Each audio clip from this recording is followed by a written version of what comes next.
வணக்கம். ஆண்டாள் அருளி திருப்பாவை. ஏற்ற கலங்கள் எதிர்பொங்கி மீதளிப்ப மாற்றாதே பால் சொரியும் வள்ளல் பெரும்பசுக்கள் ஆற்றப் படைத்தான் மகனே அறிவுராய் ஊற்றமுடையாய் பெரியாய் உலகினில் தோற்றமாய் நின்ற சுடரே தொழிலழாய் மாற்றார் உனக்கு வழிதொலைந்து வாசற்கண் ஆற்றாது வந்து உன் அடி பணியுமாப்போலே போற்றியாம் வந்தோம் புகழ்ந்தேலோர் எம்பாவாய். உலகிற்கு பேரொளியாய் திகழும் கண்ணனை துயிலெழுப்பும் காட்சி.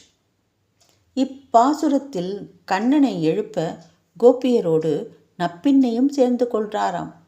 கோபியரின் கோரிக்கையை பரமனுக்கு தெளிவுபடுத்த முன்வந்த நப்பின்னையை கண்டு மகிழ்ந்து இன்னும் முனைப்போடு பக்தி பேருவகையோடு போற்றி பாடுகின்றனர் கோபியர்கள்.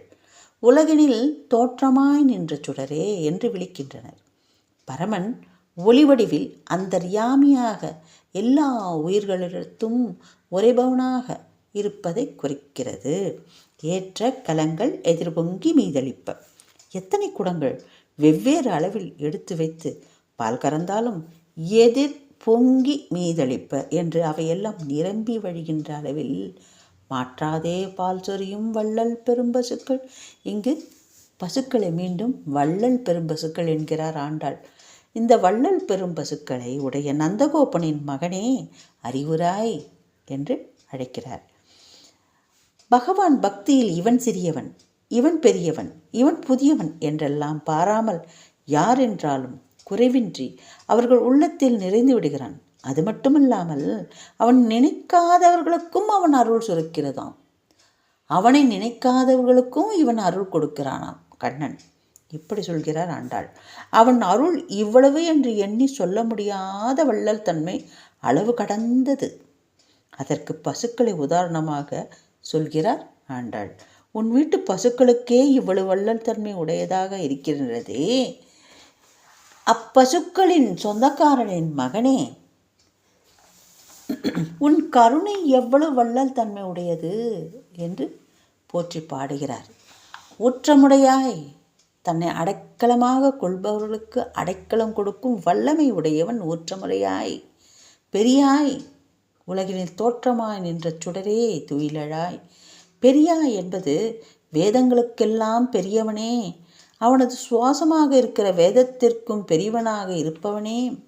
அவ்வளவு பெரியவனான உன்னை ஏதோ ஒரு புத்தகத்தில் தெரிந்து கொண்டோம், யாரோ சொன்னார்கள் கேட்டோம் என்றெல்லாம் இல்லாமல் இங்கே எங்கள் மத்தியில் தோற்றமாய் நின்ற சுடரே.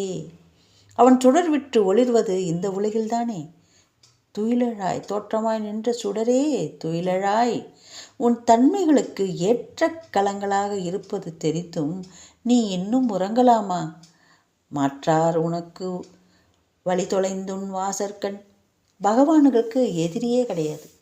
பகவானுக்கு எதிரிகள் யாரும் இல்லை. அவனது பக்தர்களுக்கு யார் எதிரியோ அவனுக்கும் எதிரிகள். அதான் அவனுடைய பக்தருக்கு யாரெல்லாம் எதிரியோ அந்த எதிரியெல்லாம் அவனுக்கும் எதிரிகள்.